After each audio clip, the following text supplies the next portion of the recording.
بسم اللہ الرحمن الرحیم۔ جب ہم پاکستان میں جاری ظلم و بربریت کی بات کرتے ہیں اور اس کے خاتمے کی طرف ہم توجہ دلاتے ہیں تو کچھ احباب پاکستان میں اسلامی نظام کی بات کرتے ہیں۔ آج ہم تھوڑا سا اس پہ تبصرہ کرتے ہیں کہ اسلامی نظام کیا ہے، جمہوریت کیا ہے، کیا جمہوریت اور اسلامی نظام ایک دوسرے کے مخالف ہیں، کیا حکومت اسلامی احکامات میں آتی ہے یا حکومت انسانی ضرورت ہے۔ تو ہمارے نزدیک حکومت ایک انسانی ضرورت ہے۔ اللہ کے رسول، پیغمبر اور اللہ کا دین اسلام آدم علیہ السلام سے شروع ہو گیا،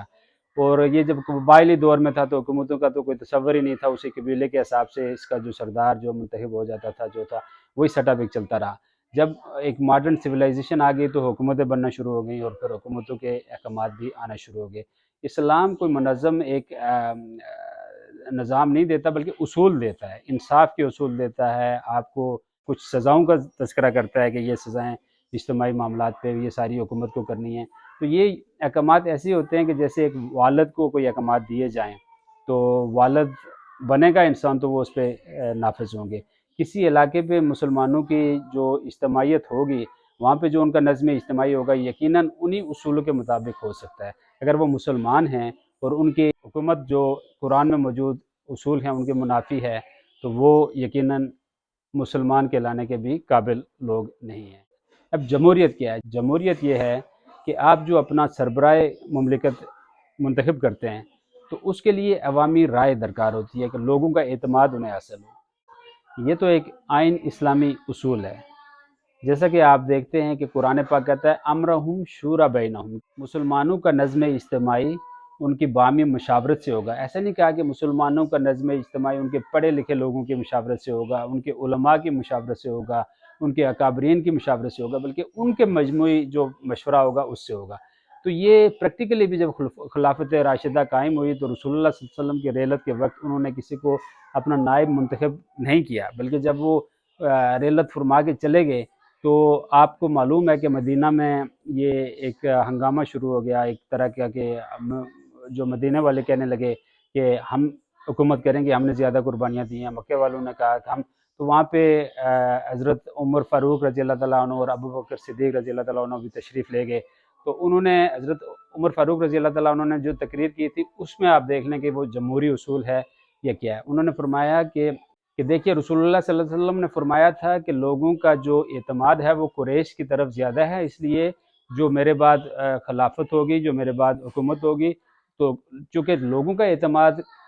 قریش قبیلے پر ہے تو قریش میں سے ہونا چاہیے۔ تو وہ جو لوگ تھے جو مدینہ والے، انہوں نے ان میں سے جو لوگ ایک کینڈیڈیٹ بھی تھے اپنے آپ کو خلیفہ کے، جب انہوں نے اس حدیث کو سنا انہوں نے بالکل اس کی تائید کی۔ انہوں نے کہا ایسا رسول اللہ صلی اللہ علیہ وسلم نے فرمایا تھا، اور انہوں نے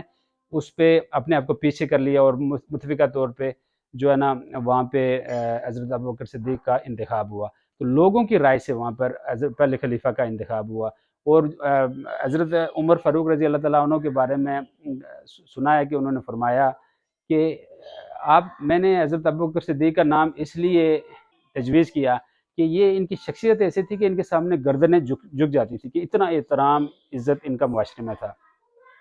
اس کا یہ مطلب نہیں ہے کہ وہ بہت بڑے عالم دین تھے یا نہیں تھے، وہ دین بہت بڑے مسلمان تھے، بہت بڑے رہبر تھے، لیکن وہ قریش کے سرداروں میں سے تھے، ان پہ لوگوں کا اعتماد تھا تو انہیں منتخب کر دیا گیا، اور انہوں نے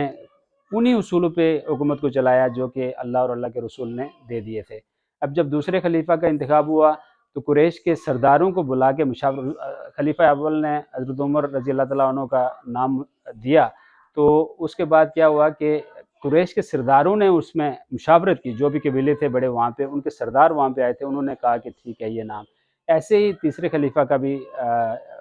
انتخاب ہوا۔ تو قبیلے کے سردار کو عوام کا پہلے اعتماد حاصل ہوتا تھا، جیسے کہ آپ کے کسی گاؤں میں ایک ممبر ہوتا ہے، وہ جب الیکشن لڑتا ہے تو وہ جیت جاتا ہے، چاہے 5 ووٹ سے 7 ووٹ سے، تو اس کا مطلب یہ ہے کہ زیادہ تر لوگوں کا اعتماد اس کو حاصل ہو گیا ہے۔ اب جب کہ لوکل گورنمنٹ کے کوئی معاملات میں وہ آپ کی نمائندگی وہی شخص کرتا ہے، جو شخص پیچھے ہار جاتا ہے وہ پیچھے رہ جاتا ہے، یعنی کہ ایک مخصوص مدت تک وہ آپ کا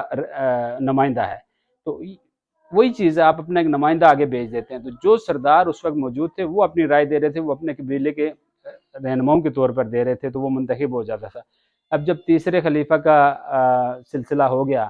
تو اس کے بعد ریاست بہت پھیل چکی تھی، ایون کہ بہت بڑی ریاست، وہاں پر سب کی رائے نہیں لی جا سکی، تو وہ جو مدینہ میں سربراہان موجود تھے ان کی رائے سے لیا گیا، اسی لیے اختلاف ہو گیا۔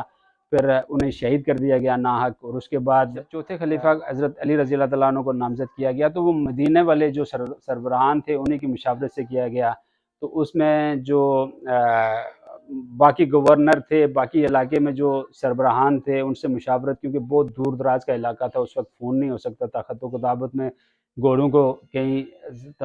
عرصہ لگ جاتا تھا وہاں پہنچنے کے لیے، تو وہ نہیں پہنچ سکتے تھے، تو وہ اس حساب سے وہ اس طرح کی منتخب حکومت، لیکن وہ اسلامی آئین اصولوں کے مطابق اس کو چلا رہے تھے۔ لیکن جب اعتماد نہیں ہوا تو جنگیں بھی ہوئی، اور پھر آپ دیکھ سکتے ہیں کہ پھر اس کے بعد ملوکیت قائم ہو گئی۔ وہ ملوکیت جب قائم ہوئی تو اس میں بھی اسلامی اصولوں کے مطابق ہی اس کو چلانے کی کوشش کی گئی اس حکومت کو، لیکن اس کے بعد پھر بادشاہت کا ایک سلسلہ شروع ہو گیا، جو کہ یزید جیسے لوگ بھی پھر اس نظام میں آگے آئے۔ اس کے بعد کبھی جو ہے نا عوامی مشاورت سے لوگ حکومت میں نہیں آتے تھے، اس کے بعد بادشاہتوں کا ہی سلسلہ تھا، لوگ تلوار نکالتے تھے، جو طاقتور تھا وہ قبضہ کر لیتا تھا۔ آج جو آپ دیکھتے ہیں کہ مغلیہ سلطنت، آپ دیکھتے ہیں کہ جو سلطنت عثمانیہ، یہ کیا تھا، آپس میں لڑتے تھے نا لڑکے، جو بنو امیہ، بنو عباس، تو یہ جب جو قبیلہ حاوی ہو جاتا تھا تو انہی کے بھائی بیٹے آگے اس کو کنٹینیو کرتے تھے۔ ابھی شریف مکہ کو شکست دینے کے بعد جو اہل سعودیہ میں قابض ہیں، تو اب وہ اس کو آپ اسلامی حکومت کہیں یا نہ کہیں، وہ ایک قبیلے کی حکومت ہے۔ وہ قبیلے والے اس کے خلاف علماء اگر کوئی تقریر کرتے ہیں تو وہ جیل میں ہوتے ہیں، اس میں وہاں پہ شخصی آزادی کا تصور نہیں ہے، کوئی باقی سعودی ایوان اقتدار میں نہیں جاتا، انہی کے قبیلے کا بیٹا بھتیجا وہی اقتدار۔ اب یہ اسلامی نظام تو نہیں ہے نا، اسلامی نظام تو امرهم شورى بینہم، کہ ہمارا جو سربراہ ہماری عوام چنے وہ ہے۔ تو جمہوریت میں جو کنفیوژن ہم سب کے دماغوں میں ہوتی ہے کہ جمہوریت کیا ہے، جمہوریت صرف اور صرف آپ کو یہ اختیار دیتی ہے کہ آپ اپنا نمائندہ چن کے اسمبلی میں بھیجیں، اس کا طریقہ کار آپ اپنا لوکل حساب سے بنا سکتے ہیں۔ کوئی ایسی بات نہیں ہے کہ آپ اگر اپنا کہیں کہ ہمارے جو ہم ووٹ نہیں کرتے، ہم نے لوکل ممبرز کا ووٹ کیا ہوا ہے، ہماری یونین کونسل کا جو ممبر ہے وہ جا کے جسے ووٹ کرے گا تو ہماری طرف سے سب کا ایم این اے کا ووٹ ہو سکتا ہے۔ یہ آپ کا اپنا طریقہ کار ہے، یہ آپ بنا سکتے ہیں اپنے ملک میں لوکلی، اس لیے ڈیفرنٹ ہے جمہوریت پوری دنیا میں۔ امریکہ میں جمہوریت الگ ہے، یو کے میں جمہوریت الگ ہے، اور جمہوری حکومت الگ ہے، باقی ملکوں میں الگ ہے۔ امریکہ میں آپ جب دیکھ لیں تو یہاں پہ صدر کا انتخاب پوری عوام اس میں ووٹ ڈال کے اس صدر کو خود منتخب کرتی ہے، لیکن پاکستان میں بھی جمہوریت ہے، وہاں پہ یہ ہوتا ہے کہ آپ ایوان نمائندگان کو چنتے ہیں جو پارلیمنٹ ممبرز ہیں، اور وہ جا کے آپ کے سینیٹرز اور جو پارلیمنٹ کے لوگ ہیں وہ مل کے آپ کے صدر کو چنتے ہیں، وہ مل کے آپ کے وزیر اعظم کو چنتے ہیں، وہاں پہ ڈائریکٹ الیکشن۔ اس سے جمہوریت کا کوئی تعلق نہیں، جمہوریت صرف ایک بنیادی اصول ہے کہ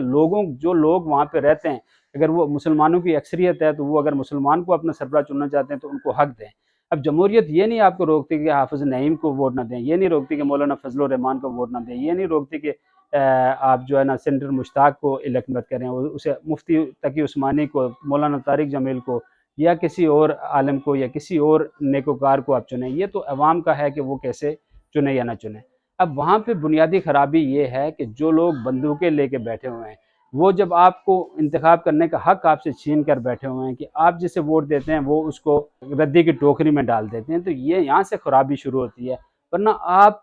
انسان اجتماعی طور پہ حافظ نعیم جیسے لوگوں کو ہی اپنا نمائندہ منتخب کریں گے۔ عمران خان کو اگر لوگوں نے منتخب کیا ہے تو وہ اسٹیٹس کو کے خلاف ایک ریزسٹنس کے سمبل بن کے کھڑے ہیں تو ان کو ووٹ دیا، اب ان کے حق کے رائٹ کو ڈینائی کیا جاتا ہے۔ اب اس میں جو خرابیاں، لوگ سمجھتے ہیں کہ جی جمہوریت میں وہاں پہ آپ کو جو سود اور یہ تو قوانین ہے نا، یہ تو آپ کے ممبرز پارلیمنٹ جب پارلیمنٹ میں جاتے ہیں تو وہ جا کے آپ کے قوانین بناتے ہیں کہ سود ہونا چاہیے نہیں ہونا چاہیے۔ جمہوریت تھوڑی ہی کہتی ہے کہ سود ہونا چاہیے یا نہیں ہونا چاہیے، یہ تو آپ کی قانون سازی لوکل آپ کے جو کلچر ہے، مذہب ہے، اس کے مطابق ہونی چاہیے۔ اگر نہیں لوگ کر رہے تو اس کا مطلب ہے کہ ان کی تبلیغ کر کے ان کو مکمل مسلمان بنانے کی ضرورت ہے، وہاں پہ خرابی ہے۔ تو ہم جمہوریت کو برا کہنے کی بجائے ہم دیکھیے قانون سازی ایک الگ معاملہ ہے۔ قانون سازی آپ کے ممبر جا کے قانون پاس کرتے ہیں کہ ہم سودی نظام کے خلاف ایک دوسرا متبادل یہ نظام ہے، ہم اس کے تحت اپنی حکومت کو اور اپنے نظام کو چلانے کی کوشش کریں گے، تو جمہوریت اس میں آپ کو کیسے روک سکتی ہے؟ جمہوریت تو صرف یہ کہتی ہے کہ آپ اس بندے کو اور ان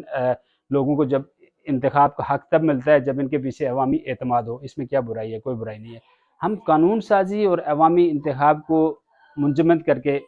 جو ہے نا سوچنے لگتے ہیں۔ اب جو ادارے ہیں وہ بااختیار ہیں وہ کہ وہ فیصلہ کریں آئین اور قانون اور انصاف کے مطابق۔ اگر وہ لوگ جو وہاں بیٹھے ہیں وہ پیسے لیتے ہیں یا کسی اور دباؤ میں وہ انصاف کے فیصلے نہیں کرتے، تو کیا اس میں اس نظام کی برائی ہے کہ وہ جو انہیں منتخب کر کے اوپر اسمبلیوں میں بھیج رہی ہے؟ نہیں، یہ تو اس قاضی کا یا ان لوگوں کا جو بندوق کے زور پہ ان سے غیر قانونی کام کروا رہے ہیں ان کا ہے۔ دیکھیے جو مسلمان ہیں ہم لوگ کتنی برائیوں میں اس وقت مشغول ہیں، ہم ہر طرح کی برائی کرتے ہیں، ہم کرپٹ ہیں، ہم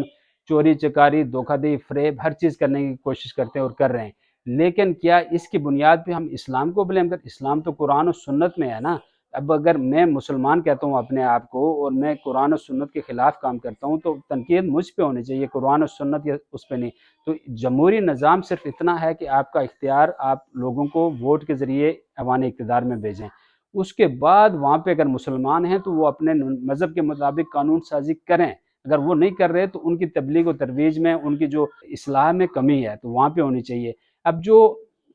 سب سے بڑی برائی جو بنیادی ہم جس جنگ لڑ رہے ہیں وہ یہ ہے کہ عوام کو حق دیں۔ جب لوگ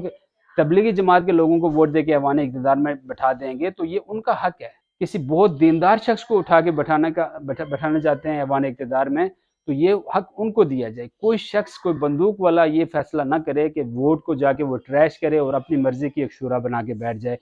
اس کے پاس اختیار نہیں ہے، وہ حلف سے غداری کر رہا ہے، وہ قوم سے غداری کر رہا ہے اور وہ